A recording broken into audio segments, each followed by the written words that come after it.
अधिगम के इस दूसरी क्लास में आप सबका हार्दिक स्वागत है। विजन यूपीटेट 2026 की इस क्लास में बहुत इंपॉर्टेंट क्लास दोस्तों होने वाली है और आपको इस क्लास को स्किप ना करें। इसमें से 100% क्वेश्चन आता है। ये जो तीनों टॉपिक हैं इसमें से 2 से 3 नंबर के क्वेश्चन 200% श्योर है। ये मेरा लिख के रख लीजिए, थॉर्नडाइक, स्किनर और पावलोव, इस पे क्वेश्चन आने ही आने हैं और ये यूपी टेट से लेकर सी टेट, सुपर टेट हर जगह आता है। तो अगर आपको इस क्लास को स्किप करके भी स्पीड बढ़ा के आप देख सकते हैं, लेकिन यार इस क्लास को स्किप मत करना।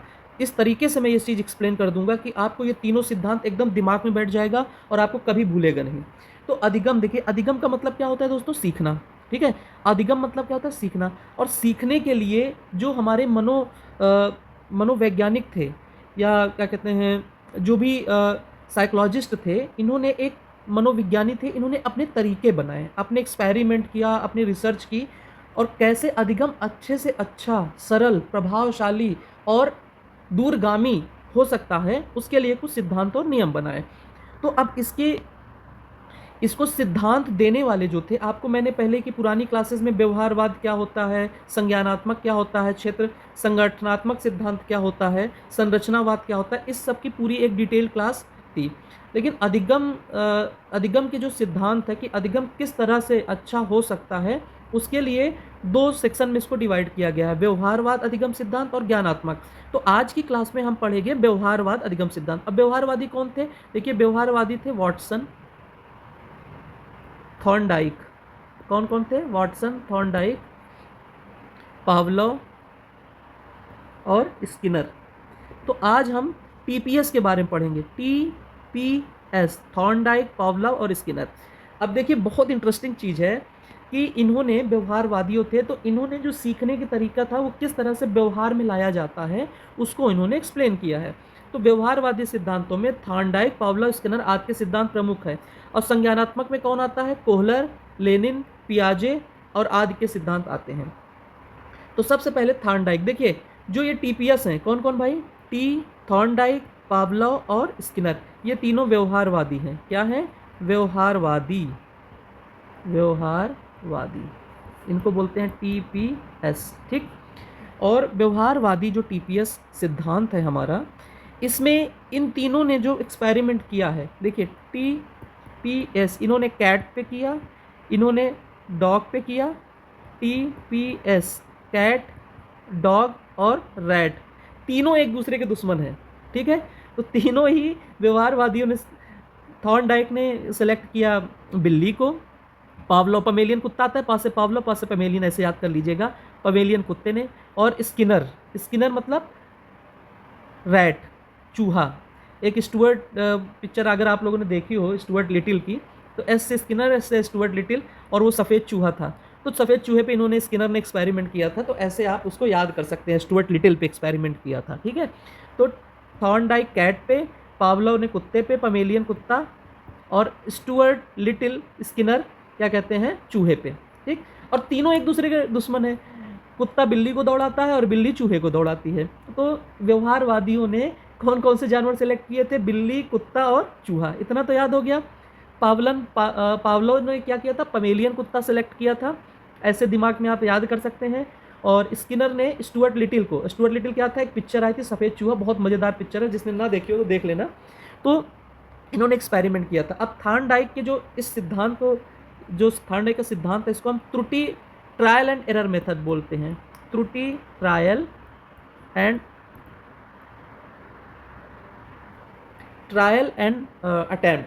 अटेम्प्ट, इसको प्रयास एवं त्रुटि का सिद्धांत बोला जाता है। इसको स्टिमुलस और रिस्पॉन्स का भी सिद्धांत बोला जाता है। तो थॉर्नडाइक के अधिगम के सिद्धांत को प्रयास एवं त्रुटि का सिद्धांत, तो ये क्वेश्चन आ जाता है कि थॉर्नडाइक ने कौन सा सिद्धांत दिया है? तो कौन सा सिद्धांत दिया है? प्रयास एवं त्रुटि का। फिर से कौन सा? प्रयास एवं त्रुटि का। इसी को उद्दीपन और अनुक्रिया बोलते हैं। उद्दीपन मतलब स्टिमुलस, अब स्टिमुलस क्या होता है अभी बताता हूँ, और रिस्पॉन्स, SR। ठीक है, मैंने ऊपर लिखा हुआ है, प्रयास एवं त्रुटि का सिद्धांत एवं स्टिमुलस और रिस्पॉन्स का सिद्धांत। संबंधवाद भी है इसी को, अधिगम का बंधन सिद्धांत। बंधन, संबंधवाद मतलब जब कोई चीज़ आपस में जुड़ जाती है, उसी को बंधन कहा जाता है। तो इनके सिद्धांत को 4 नाम दिए गए हैं और ये चारों सिद्धांत अलग अलग नाम से आ सकते हैं, तो आप इस पर अलर्ट रहिएगा दोस्तों। देखिएगा क्या है, प्रयास एवं त्रुटि का सिद्धांत, उद्दीपन अनुक्रिया का, संबंधवाद और बंधन का सिद्धांत। ठीक है। थॉर्नडाइक ने अपने अधिगम सिद्धांत का संबंधित प्रयोग एक बिल्ली पर किया। उसने एक भूखी बिल्ली को एक विशेष प्रकार के संदूक में बंद कर दिया। बिल्ली को पहले भूखा रखा, ठीक है। थॉर्नडाइक ने किस पे किया था? बिल्ली पे, कैट पे। तो उसको एक संदूक बनाई, उसमें एक कुंडी लगी थी और कुंडी को बटन दबाने से वो खुलता था। और संदूक के बाहर यार भूखा रखा और उसको बाहर मछली रख दी। अब भाई, अब यहाँ पे मछली क्या है? ये स्टिमुलस है, उद्दीपक है। मछली क्या है? उद्दीपक। क्यों? क्योंकि वो रिस्पॉन्स करने पे बिल्ली को मजबूर कर रही है। उसको लालच आएगा, उसको भूख लगी, मार वो उछल कूद मचाएगी, कभी सर के बल खड़ी होगी, कभी कुछ होगा। और उसमें एक कुंडी लगी हुई थी, तो जैसे ही वो कुंडी दबती तो दरवाज़ा खुल जाता और बिल्ली उसको पा सकती थी। तो भूखी बिल्ली अब मछली का टुकड़ा देखी, वो उसके लिए स्टिमुलस था। अब अनुक्रिया क्या हुई? उसको उछलना, ठीक है। अब वो उछल कूद कर रही है। अचानक से उसका पैर संदूक के कुंडी में पड़ता है और कुंडी खुल जाती है और सही वो बाहर निकलती है और मछली का टुकड़ा खा लेती है। अब थॉर्नडाइक ने इसको कई बार दोहराया, तो जितनी बार वो दोहराते गए, दूसरी बार भी किया तो भी उसने वही प्रोसेस हुआ, दूसरी बार में भी नहीं, तीसरी बार किया तो उसने कम गलतियाँ की। मतलब अब उसको लग गया कि आस-पास कहीं दबाने से कुंडी दबती है और ये दरवाज़ा खुलता है। फिर और ज़्यादा प्रयास किए, तो जब एक अंतिम प्रयास किया उसने, तो उसको वो बटन का, बिल्ली ने सीख लिया कि इस बटन को दबाने से ये दरवाज़ा खुल जाता है और मुझको मछली खाने को मिल जाती है। तो उद्दीपक मछली जो है उसको लगातार मोटिवेट कर रही थी, उसको पुनर्बलन का काम कर रही थी, रेनफोर्समेंट, सीखने के लिए लालच दे रही थी, जिससे बिल्ली को खाना मिल रहा था। तो एक तो बिल्ली प्रयास कर रही थी, बार बार प्रयास कर रही थी, उछल कूद कर रही थी, तो इसको क्या कर दिया? प्रयास एवं त्रुटि का सिद्धांत, प्रयास करना और गलती करना, तो अभ्यास और त्रुटि का सिद्धांत। इसलिए थॉर्नडाइक में अभ्यास का महत्व बहुत ज़्यादा है, ठीक है। दूसरा क्या है? उद्दीपन और अनुक्रिया। उद्दीपन क्या था हमारा? स्टिमुलस क्या था? रिस्पॉन्स जो था बिल्ली का उछल कूद था और उससे कुंडी खुलना। और स्टिमुलस क्या था? वो मछली, ठीक है। इसलिए इसको स्टिमुलस और रिस्पॉन्स का सिद्धांत भी कहा जाता है। संबंधवाद क्यों कहा जाता है? क्योंकि खाने के साथ बिल्ली का डायरेक्ट संबंध है, इसलिए इसको संबंधवाद भी कहा जाता है। अब प्रत्येक बार बिल्ली के प्रयास और त्रुटि में कमी आती गई, तो इसीलिए इसको प्रयास और त्रुटि का सिद्धांत करके बार बार वो किया जाता है। अब ये प्रयास और त्रुटि का सिद्धांत जो है, इसका शैक्षिक महत्व क्या है? तो थॉर्नडाइक ने किस पे प्रयोग किया? एक क्वेश्चन तो ये आता है। अब देखिए इसका शैक्षिक महत्व क्या है। विद्यार्थियों को स्वयं करके सीखने का अवसर देना चाहिए। क्या करना चाहिए? थॉर्नडाइक ने क्या कॉन्सेप्ट दिया कि जब आप बच्चों को स्वयं करके सीखने देते हैं तो वो उनके व्यवहार में आसानी से आता है। अब जैसे बिल्ली के ऊपर एक्सपेरिमेंट किया तो कुंडी खोलना उसके व्यवहार में आ गया। उसके व्यवहार में क्या है? भोजन के प्रति लालच होना, और लालच होने के प्रति वो प्रयास करना, उसके लिए वो जो भूख है उसको प्रयास करने पे मजबूर कर रही है, तो उसके व्यवहार में ये प्रयास बार बार आ जाएगा। अभ्यास द्वारा अधिगम को स्थायी बन जाता है। अगर कोई अधिकतम अभ्यास करता है तो अधिगम स्थायी बनता है। देखिए ये सब पता सबको है, लेकिन इसको एक सिस्टमैटिक एक्सपेरिमेंट करके देना एक अलग महत्व रखता है। सीखने में प्रेरणा का महत्व है। प्रेरणा क्या है? बिल्ली के लिए दरवाज़ा खोलने की जो प्रेरणा थी वो कहाँ से मिल रही थी? उस मछली से मिल रही थी। तो सीखने में प्रेरणा का महत्व बहुत अधिक होता है। हमेशा सरल से कठिन की ओर शिक्षण करना चाहिए। सरल से मतलब पहले आसान चीज़ सिखानी चाहिए। तो ये सरल से कठिन का शिक्षण किसने दिया था? थॉर्नडाइक। ये भी प्रश्न आता है दोस्तों, सरल से कठिन की ओर किसने किया था? थॉर्नडाइक ने दिया था। और पुनरावृत्ति, जब कोई चीज़ बार बार किया जाता है, अभ्यास ही है वही चीज़, तो सीखना अधिक प्रभावशाली होता है। तो थॉर्नडाइक पे कम से कम घुमा फिरा के एक ही चीज़ है, इस टॉपिक पे आके कम से कम 5-6 क्वेश्चन बनते हैं। एक तो थॉर्नडाइक का जो सिद्धांत है उसको किस किस नाम से जाना चाहता है, उद्दीपक क्या है, रिस्पॉन्स क्या है, बिल्ली क्या है। कभी कभी ये भी हो जाता है कि कोई ऐसा सेम टाइप का कुछ आपको कंडीशन दे देंगे, सीटेट में आता है, और उसमें पूछेंगे कि उद्दीपक क्या है, रिस्पॉन्स क्या है, ठीक है। तो इसको आप अच्छे से थोड़ा सा पढ़ लेना। अगर कोई डाउट हो तो कमेंट करके बताना हमको। अब पावलोव का संबंध प्रतिक्रिया का सिद्धांत। पावलोव द्वारा प्रतिपादित इस सिद्धांत को अनुक्रियाशील अनुबंधन क्या कहते हैं? क्या कहते हैं दोस्तों? अनुक्रियाशील अनुबंधन। इसमें एक बंधन स्टैब्लिश होता है। कैसे स्टैब्लिश होता है वो मैं आपको बताऊंगा। इस सिद्धांत के अनुसार सीखने के लिए उद्दीपन का अनुक्रिया से संबंध स्थापित होना आवश्यक है। इसमें क्या होता है? जब कोई सीखता है, सीखने के लिए इनका कहने का मतलब है कि जो उद्दीपन है और उसके बीच में एक संबंध स्थापित होना चाहिए। जो उद्दीपन मतलब जो स्टिमुलस है और जो रिस्पॉन्स है उसके बीच में एक रिलेशन बनना चाहिए। अब रिलेशन कैसे बनना चाहिए? जैसे मान लीजिए कोई बच्चा अगर सीख रहा है तो आप उसको परिणाम से उसको रिलेट करिए। अगर आप मैथ पढ़ा रहे हैं, लाभ हानि पढ़ा रहे हैं, तो लाभ हानि क्यों पढ़ा रहे हैं इसके बताकर बच्चे को उससे जोड़ दीजिए। जब आप उसको जोड़ देंगे तो बच्चा उसको अच्छे से समझेगा। तो पावलोव का यही था, इसी को अनुक्रियाशील अनुबंधन कहा है, बंधन के फॉर्म में। अब इन्होंने एक्सपेरिमेंट किया था, इन्होंने क्या किया था, पावलोव ने एक कुत्ता लिया था पमेलियन, पी से पावलोव पी से पमेलियन, एक कुत्ते को लिया था और उसको ऐसा व्यवस्था की थी, उसके गले पे एक ऑपरेशन करके एक नली निकाल दी थी और उसकी लार को इकट्ठा करते थे। तो एक घंटी दी बजती थी और उसी पे उसको खाना दिया जाता था। शुरू में उसने कोई इस पर विशेष प्रक्रिया नहीं की। जब ये प्रक्रिया कई दिन तक चली तो जैसे ही घंटी बजती तो उसकी लार टपकने लगती और सामने से उसको खाना मिल जाता। धीरे धीरे क्या हुआ कि उस कुत्ते को ये एहसास हो गया कि जैसे ही घंटी बजती है तो मुझे खाना मिलता है, तो उससे उसका संबंध स्थापित हो गया। अब जैसे ही घंटी बजे और ये अनुबंधन हो गया उसका, किसके साथ, अनुक्रियाशील हो गया वो, और उसका अनुबंधन किसके साथ हो गया, उस घंटी के आवाज़ के साथ। अब उसको खाना नहीं भी मिल रहा था ना, तब भी उसकी लार टपक रही थी। तो इसी को पावलोव ने कहा कि एक समय के बाद जब अनुबंधन स्टैब्लिश हो गया है तो फिर उसको बार बार मोटिवेट करने की ज़रूरत नहीं है। वो खाना नहीं भी दोगे तब भी उसकी लार टपकेगी। तो उसके व्यवहार में लार टपकाना है, क्योंकि उसको तो ये एहसास है ना कि अगर मैं ये करूँगा तो मुझे खाना मिल जाएगा। तो जब अंत में खाना नहीं भी दिया जाता तो उसकी लार टपकती थी। तो भोजन जो एक प्राकृतिक उद्दीपक है उसका अभाव भी है, तो घंटी जो एक कृत्रिम उद्दीपन है उससे लार टपकने की एक स्वाभाविक प्रक्रिया, अनुक्रिया उसने व्यक्त की। तो अनुक्रिया अनुबंधन इसी को कहा गया है। ठीक है, स्वाभाविक अनुक्रिया क्या है, लार टपकना। ठीक, और उद्दीपक क्या है, यहाँ पे दो उद्दीपक हैं, एक तो है हमारा भोजन और दूसरा है घंटी। ठीक है, तो कृत्रिम वो स्वाभाविक उद्दीपक है खाना, और कृत्रिम उद्दीपन जो है वो घंटी है। तो जब एक घंटी के बीच में और उसके बीच में संबंध हो गया तो उसके मुंह में ऑटोमेटिक एक लार अपने आप उत्पन्न होने लगती थी, क्योंकि उसको लगता था कि खाना मिलने वाला है। इसी स्थिति को पावलोव ने अनुबंधित उद्दीपक कहा, क्योंकि कुत्ता जो है उस उद्दीपक से बंध गया, उसका जो भाव है, उसका व्यवहार है, वो घंटी जो अनुबंधित हो गया उसके भाव से। ठीक है, अब यह इसका शैक्षिक महत्व क्या है, यह सिद्धांत सीखने में क्रिया, अनुबंधन और पुनर्बलन पर बल देता है। पुनर्बलन क्या है दोस्तों, खाना।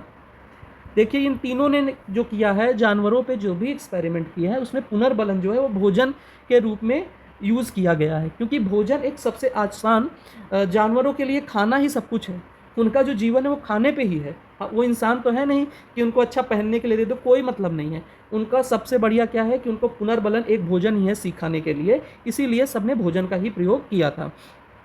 और इस पावलोव ने जो किया उसमें क्रिया हुई, अनुबंधन हो गया और पुनर्बलन खाना था। तो यह सिद्धांत सीखने में क्रिया को, अनुबंधन को और पुनर्बलन पर बल देता है।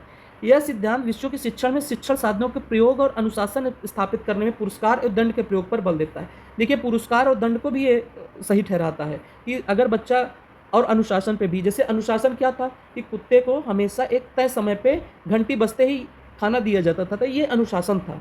तो जब ये अनुशासन था तो अनुशासन के अनुसार बच्चों को शिक्षण साधनों का प्रयोग करके, और जो अलग अलग जो सिखाने के लिए घंटी हो गया, भोजन हो गया, वो साधन हो गए। तो बच्चों को सिखाने के लिए शिक्षण साधनों का प्रयोग और समय के साथ चीज़ों को देना अनुशासन कहलाता है। ठीक है, पुरस्कार एवं दंड रेनफोर्समेंट हैं बच्चों को अच्छा सिखाने के लिए।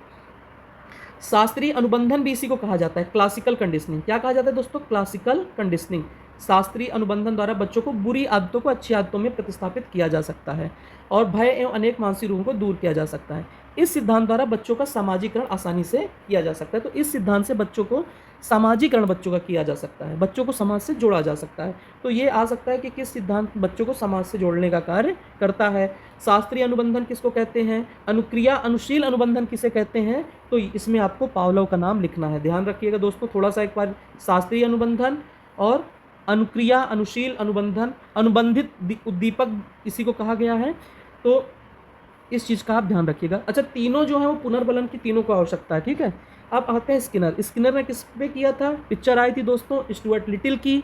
स्टुअर्ट लिटिल एक सफ़ेद चूहा था, तो स्किनर ने जो एक्सपेरिमेंट किया था वो चूहे पे किया था। अब ये आजीवन मुझे नहीं लगता कि आपको भूलेगा। स्किनर ने अधिगम के जिस सिद्धांत का प्रतिपादन किया उसे सक्रिय अनुबंधन का सिद्धांत कहते हैं। देखिए वो क्लासिकल था, ठीक, क्लासिकल कंडीशनिंग था, ये ऑपरेंट कंडीशनिंग है। थोड़ा सा याद रखिएगा, ये ऑपरेंट कंडीशनिंग है, ऑपरेंट, ठीक, याद रखिएगा ऑपरेंट कंडीशनिंग।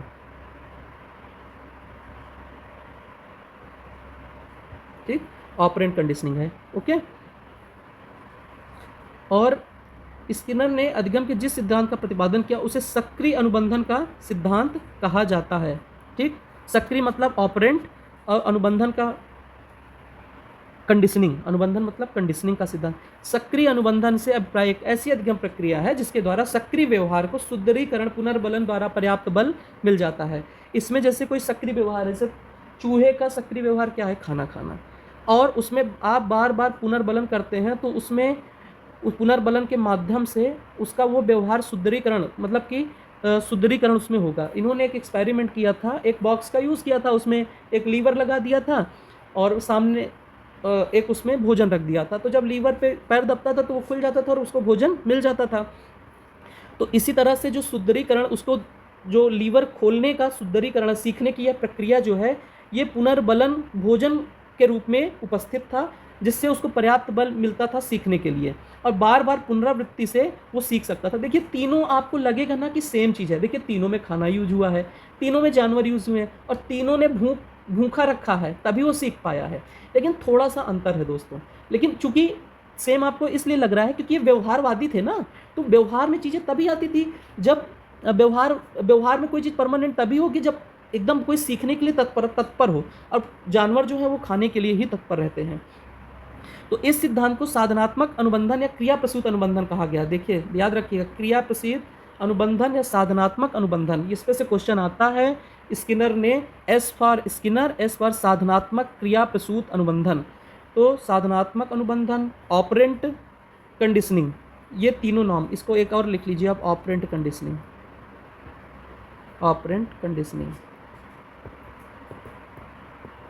ठीक है, कहा जाता है। स्किनर ने अपने अधिगम के सिद्धांत के प्रतिपादन हेतु सन 1930 में सफ़ेद चूहे पर एक प्रयोग किया था। आपको बता दिया मैंने, सफ़ेद चूहे पे किया था जिसमें एक लीवर लगा हुआ था जिसका संबंध एक प्याली से था। इस लीवर को दबाने से खट की आवाज़ होती थी, उस प्याली में खाने का टुकड़ा आ जाता था। तो धीरे धीरे उसको ये लीवर खोलना में नहीं आ रहा था, लेकिन जब एक बार गलती से खुल गया, उसको खाना मिल गया, फिर बाद में ये चीज़ उसको बार बार सीखने में आ गई और फिर उसको जैसे जैसे प्रयास करते गए तो ये चीज़ उसके स्वभाव में आ गई। स्किनर के सिद्धांत के आधार पर अब स्किनर ने इसको बच्चों को सिखाने के लिए, शिक्षा देने के लिए, अब आप भी सोच रहे होंगे कि हम इसको क्यों पढ़ रहे हैं, तो आप इसको इसलिए पढ़ रहे हैं क्योंकि इन्हें बच्चों को सिखाने के लिए क्या तरीका बनाया, इन्होंने बहुत इंपॉर्टेंट बात की कि चीज़ों को छोटे छोटे हिस्सों में बांट दिया जाए, जिससे अधिगम क्या होता है। देखिए अगर आपको बहुत सारा काम इकट्ठे दे दीजिए तो लगेगा अरे यार कितना काम हो गया, लेकिन उसी को टुकड़ों में दिया जाए तो आप बहुत आसानी से कर लेंगे। इसीलिए कहीं भी चढ़ाई होती है तो सीढ़ियाँ बड़ी बड़ी नहीं होती, छोटी छोटी होती हैं। तो बच्चों को भी जो पाठ्य वस्तु है वो छोटे छोटे पदों में बांटकर आप लोग सिखाइए तो उनको प्रभावकारी तरीके से वो सीख सकते हैं। छात्रों के व्यवहार को वांछित स्वरूप तथा दिशा प्रदान करने में यह सिद्धांत, अब जो व्यवहार आप बच्चों में लाना चाहते हैं तो रेनफोर्समेंट करिए, उसका अभ्यास कराइए, बच्चों में वो व्यवहार आ जाएगा। यह सिद्धांत बताता है कि यदि छात्रों को उनके प्रयासों के परिणामों का ज्ञान करा दिया जाए तो विद्यार्थी अपने कार्य में अधिक उन्नति कर सकते हैं। देखिए अगर बच्चा जो प्रयास कर रहा है या जो पढ़ा रहा है उसका क्या परिणाम होगा, उससे उनको क्या फ़ायदा होगा, उसके परिणाम से उनको क्या कैरियर में या डेली लाइफ में क्या फ़ायदा होगा, उसका परिणाम बता दीजिए तो बच्चा निश्चित रूप से उसके व्यवहार में ज़्यादा से ज़्यादा चीज़ें सीखने की क्षमता बढ़ जाएगी, वो प्रॉपर उसमें रुचि लेगा और उसमें अब रेनफोर्समेंट, बच्चे की तारीफ़ करके, बच्चे को मोटिवेट करके आप बच्चों को ज्ञान दे सकते हैं। तो इस सिद्धांत का प्रयोग अभिक्रमित अधिगम के लिए किया गया है। अभिक्रमित जिसको प्रोजेक्ट लर्निंग भी बोलते हैं दोस्तों, क्या बोलते हैं, प्रोजेक्ट लर्निंग। प्रोजेक्ट लर्निंग क्या होता है, जिसमें सब चीज़ें फिक्स होती हैं। सक्रिय अनुबंधन में पुनर्बलन का अत्यधिक महत्व है। इसमें पुनर्बलन बहुत है। पुनर्बलन क्या है, जैसे दंड हो गया, जैसे पुरस्कार हो गया, ये सब पुनर्बलन है। पुनर्बलन कोई भी चीज़ है जो बच्चों को सिखाने के लिए मोटिवेट करता है। जैसे हम कहते हैं ना कि ये काम कर लो, तो आपको हम, जैसे अगर हमने क्लास में बोला कि जो बच्चा ये काम सबसे पहले करके दिखाएगा हम उसको पेन देंगे, तो ये क्या है, पुनर्बलन है। अब कोई बच्चा शोर करेगा तो उसको हम बाहर खड़ा कर देंगे, ये दंड है। तो पुनर्बलन के अभाव में अधिगम प्रभावशाली नहीं हो सकता। तो इनका कहना था व्यवहारवादियों की सिखाने के लिए पुनर्बलन जो है वो बहुत आवश्यक है। अब देखिए एक शॉर्ट रिवीजन आप लोग कर लीजिए। थॉर्नडाइक का प्रयोग किस पे हुआ था, बिल्ली पर हुआ था। ये तीनों व्यवहारवादी थे। भूखी बिल्ली को संदूक में रखा, संदूक के बाहर मछली रखी गई, बिल्ली बाहर निकलने के लिए इधर उधर घूमी, पंजा मारा, कुछ नहीं हुआ। अचानक उससे लीवर दब गया और वो खुल गई। संयोगवश बिल्ली का पंजा बटन पर पड़ा और संदूक का दरवाजा खुल गया और उसको मछली मिल गई। तो इसको क्या बोलते हैं दोस्तों? एक तो बिल्ली ने क्या किया, प्रयास किया और गलती की, इसलिए इसको प्रयास या त्रुटि का सिद्धांत। उद्दीपन, मछली उद्दीपन थी और इसका उछलना कूदना अनुक्रिया था, तो उद्दीपन अनुक्रिया सिद्धांत। संबंधवाद, खाने का और बिल्ली के भूख के बीच में एक संबंध है, इसीलिए इसको संबंधवाद भी कहा जाते हैं। ये भी आ जाता है कि संबंधवाद के सिद्धांत के जनक कौन है, तो कौन है? थॉर्नडाइक, याद रखिएगा दोस्तों। अधिगम का बंधन सिद्धांत, इसमें सीखने के लिए भूख और स्टिमुलस और रिस्पांस के बीच में एक सीधा संबंध है, क्योंकि ऑटोमेटिक बिल्ली को भूख लगेगी तो वो उसको खाने की कोशिश करेगा, तो इसी को अधिगम बंधन का सिद्धांत कहा गया है। पावलो ने कुत्ते पे प्रयोग किया था, ये सब आपको पढ़ा दिया है। इसमें क्या है, इसको अनुक्रियाशील अनुबंधन का या शास्त्रीय क्लासिकल कंडीशनिंग कहा गया है। और स्किनर वाला क्या है, ऑपरेंट कंडीशनिंग, क्रिया प्रसूत। तो ये क्या है, क्रिया प्रसूत, और ये क्या है, क्लासिकल कंडीशनिंग। क्लासिकल कंडीशनिंग मतलब जैसे उसके जो घंटी थी और उसकी लार के बीच में एक शास्त्रीय तरीके से एक जुड़ाव हो गया है, शास्त्रीय अनुबंधन हो गया है, उसके बीच में एक जुड़ गए हैं दोनों, तो इसलिए इसको हमने क्या बोला है, क्लासिकल कंडीशनिंग का नाम दिया है। अब स्किनर ने जो चूहे पे प्रयोग किया था उसको हम ऑपरेंट कंडीशनिंग कहा जाता है, इसको साधनात्मक अनुबंधन का सिद्धांत भी कहा जाता है। जिस व्यवहार के बाद संतोषजनक परिणाम मिलता है वह व्यवहार दोबारा किया जाता है और मजबूत हो जाता है, यही इन्होंने कहा था। और दो उद्दीपनों को बार बार साथ में प्रयोग किया जाता है तो तटस्थ उद्दीपन भी प्राकृतिक उद्दीपन जैसा प्रभाव करने लगता है। दोस्तों ये इस एक पेज में, ये जो आपका एक पेज है ये पूरा सार है, और इस एक पेज में कम से कम आपके 2 से 3 नंबर छुपे हुए हैं, तो इसको आप बिल्कुल मिस मत करना और उसको याद करना, ठीक है। तो इन सिद्धांतों का शैक्षिक महत्व क्या है, इसमें क्या कहते हैं, स्वयं करके सीखने का अवसर देना चाहिए, प्रेरणा पुरस्कार और दंड उचित प्रयोग आवश्यक है, इनके अनुसार अभ्यास और पुनर्बन से अधिगम स्थायी हो जाता है, सरल से कठिन की ओर शिक्षण करना चाहिए, इन सिद्धांतों से छोटे छोटे बांटकर सिखाना आसान होता है। दोस्तों अगर आपको अच्छा लगा हो तो चैनल को लाइक सब्सक्राइब करना और दोस्तों के साथ शेयर करना, और आपको कुछ भी अगर डाउट है, आप मुझसे सीखना चाहते हैं, आप मुझसे कुछ पढ़ना चाहते हैं, तो या अपने सुझाव भी देना चाहते हैं तो दे सकते हैं। Okay, thank you.